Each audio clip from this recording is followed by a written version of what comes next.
So my name is Haider Pasha. I'm the Chief Technology Officer for Symantec.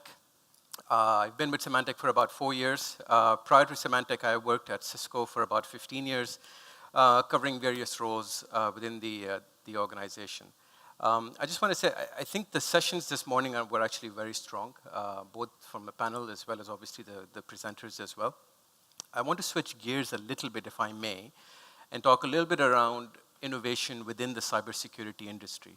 And I don't want to talk about incremental innovation, which is those small steps that you take or those incremental steps that you take to improve a product or a service. I want to talk about radical innovation. So radical innovation are those things that allow us to leapfrog above and beyond where we are within the industry and where we are within or against our competitors.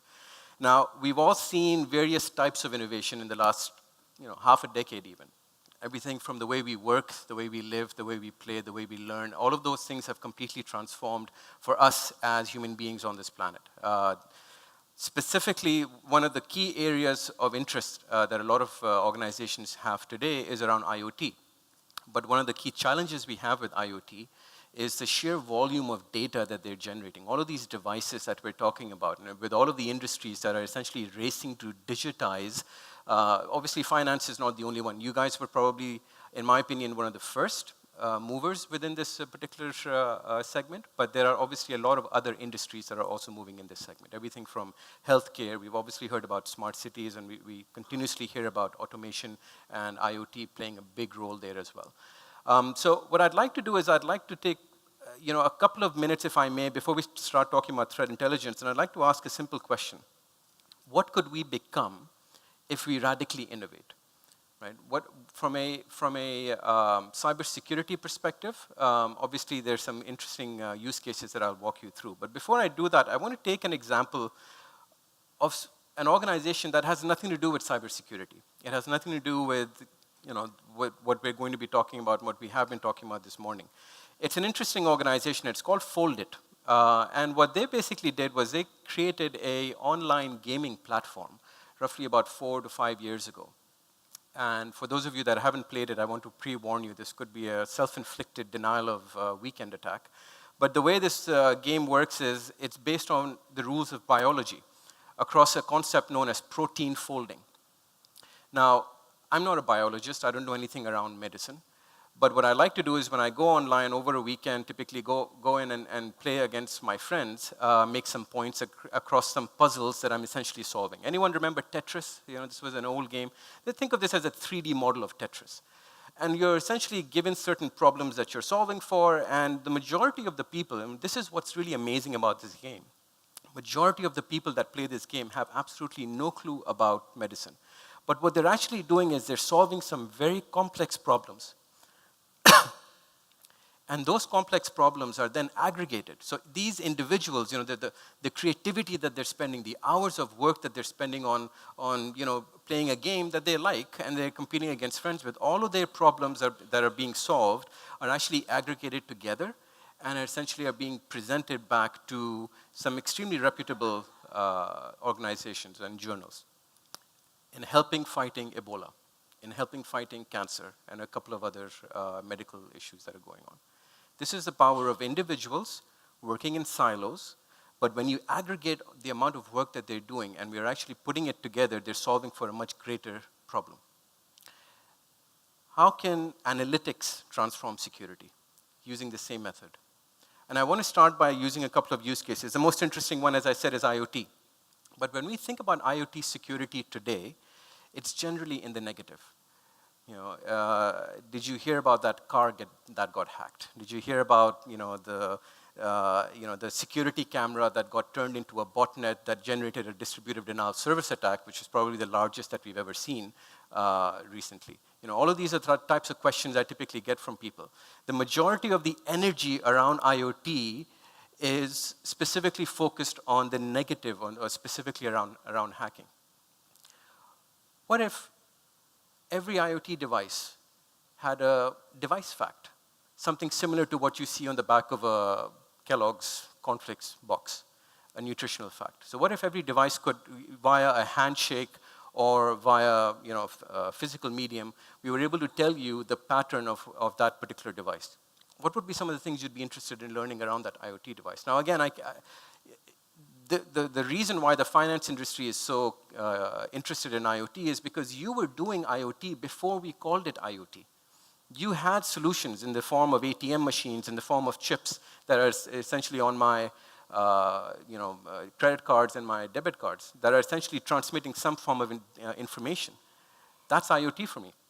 But so some of the things I would be interested in obviously would be the Sentry capabilities. Does it record audio? Does it record video? I'd be interested probably in who it talks to, Wi-Fi, Bluetooth. I might think twice about putting it in my boardroom or even at home if it does those types of things.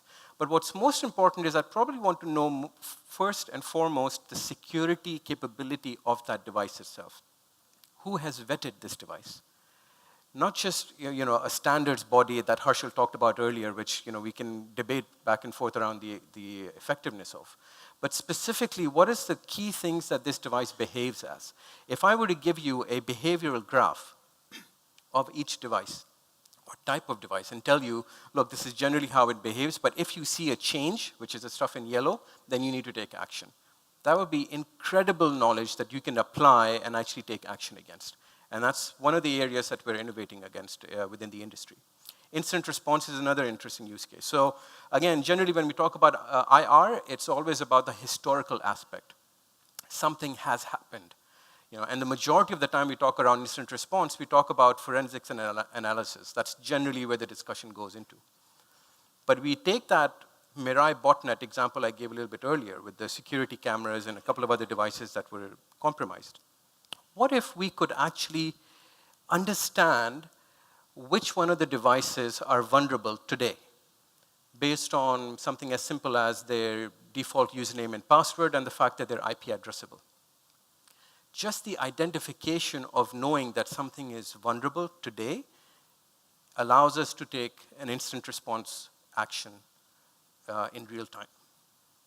That's what analytics will help us get to. Then security at work and at home, again, there's a fine line between work and home. That fine line, in my opinion, has completely blurred. When I'm sitting at home, my security hygiene and the amount of tools I have at my disposal are completely different than when I'm sitting at work.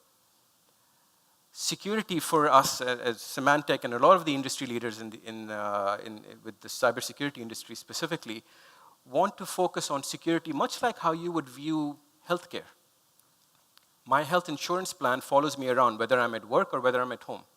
If I get infected from my boss at work, I get the same insurance benefits versus if my 6-year-old daughter infects me at home. Security needs to focus on the same concept.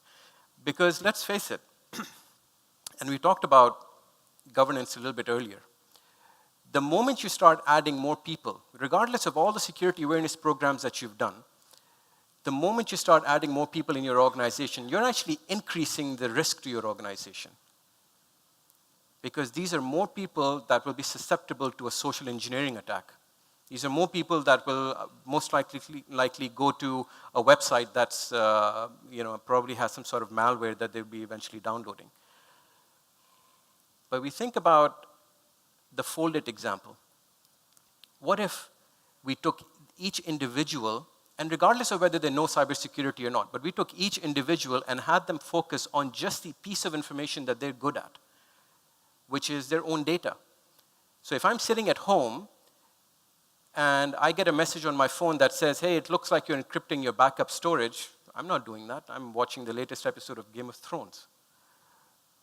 All I have done is basically put a message down there saying deny, not knowing that what I've probably prevented is a ransomware attack on my network. I don't know anything about security around that. I'm just basically answering a simple question. Or if I'm at work and I get a similar message saying, looks like you're sending an earnings information before it's due, so you're sending this sensitive piece of document, are you sure you really want to do that? I'll think twice before accepting that, because that may be me, but I might think twice before I actually make that call. Again, analytics will help us get there. So switching gears now back to threat intelligence, because obviously we've been talking about intelligence sharing.